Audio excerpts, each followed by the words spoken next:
దేవుని నామానికి మహిమ కలుగును గాక. మీ అందరికీ నా వందనాలు. యెషయా గ్రంథము 55వ అధ్యాయము 8వ వచనములో దేవుని వాక్యము ఇలాగా సెలవిస్తా ఉంది. నా తలంపులు మీ తలంపులు వంటివి కాదు, మీ మార్గములు నా మార్గములు వంటివి కావు. ఇదే యెహోవా వాక్కు. దేవుని యొక్క ఆలోచన విధానము వేరు, మన యొక్క ఆలోచన విధానము వేరు. దేవుని యొక్క మార్గాలు వేరు, మానవుల యొక్క మార్గాలు వేరు. దేవుడు తప్పిపోయిన మానవుడిని తన మార్గములో నడిపించాలి అని చెప్పి దేవుడు ఆశపడుతూ వచ్చాడు. కానీ మానవుడు తాను తప్పిపోయి ఆ తప్పిపోయిన మార్గములో దేవుడు తన వెంట రావాలని ఆశపడుతూ వచ్చాడు. చాలా సార్లు నేను గమనిస్తూ వచ్చాను, మనము చేసే ప్రార్థన నాకు నవ్వును కూడా తెప్పిస్తా ఉంది, చిరాకును కూడా తెప్పిస్తా ఉంది. నీ అవసరాల కోసము దేవుణ్ణి ఎంతగా అనంటే అంతగా ఇప్పుడే చెయ్యి, ఇలాగే చెయ్యి అనే విధంగా దేవుడికి డైరెక్షన్లు ఇస్తూ ప్రార్థన చేస్తూ ఉంటారు కొంతమంది. అది ఎంత నవ్వుగా ఉంది.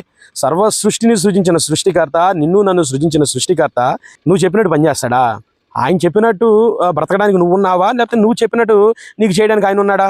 కొడుకు తండ్రి ఇష్టానుసారంగా బ్రతికినప్పుడు తండ్రి కొడుకు కావాల్సిన ప్రతి శ్రేష్టమైన ఈవిని దయచేస్తాడు.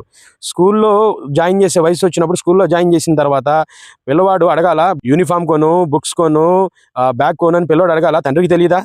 తండ్రి ఆటోమేటిక్గా వయసు వచ్చినప్పుడు తనకు కావాల్సినవన్నిటిని కూడా ఇస్తాడు. అలాగే నువ్వు దేవుని చిత్తాన్ని చేస్తూ ఉన్నప్పుడు దేవుడు నీకు అవసరమైనవన్నీ కూడా ఇస్తాడు. కానీ ప్రభువా ఇప్పుడే దయచేయి, ఇలాగే దయచేయి, ఈ రాత్రికాల సమయంలో నువ్వు ఒక అద్భుతం చేయాలి. ఏంటిది ప్రార్థన? ప్రార్థన చేయి, తప్పులేదు. ఆయన గౌరవిస్తూ ఆయనకు వినయభావంగా ఆయన చిత్తానుసారంగా అడగడం నేర్చుకోండి. తండ్రి ఇది నీ చిత్తమైతే జరిగించండి ప్రభువా. యేసు ప్రభువుకు తెలియదా, తండ్రి ఈ గిన్నెను తీసేయి, ఈ రాత్రికాల సమయంలో ఈ గిన్నెను తీసేయి అని చెప్పేసి ప్రార్థన చేయొచ్చు కదా, సిలువ వేయబడి ముందు రాత్రి. కానీ ఆయన ఏమన్నాడు? తండ్రి నీ చిత్తమైతే ఈ గిన్నెను నా ఎద్దు నుండి తొలగించన్నాడు. కానీ మనము గట్టిగా ప్రార్థన చేస్తూ ఇప్పుడే ఏంటి ఇప్పుడే? నీ ఇంట్లో పాలేరా దేవుడు ఏమన్నా? ఒకసారి ఆలోచించండి, నేను చెప్తుంది ఆలోచించండి. దేవుడు సర్వ సృష్టిని సృజించిన సృష్టికర్త, నిన్ను నన్ను రూపించిన రూపకర్త. కాబట్టి ఒక అధికారి దగ్గరికి వెళ్ళినప్పుడు ఎంత గౌరవంగా ఉంటాము, మరి దేవుని దగ్గరికి వెళ్ళినప్పుడు ఇంకెంత గౌరవంగా ఉండాలా? ప్రార్థనా విధానాన్ని మారుద్దాం.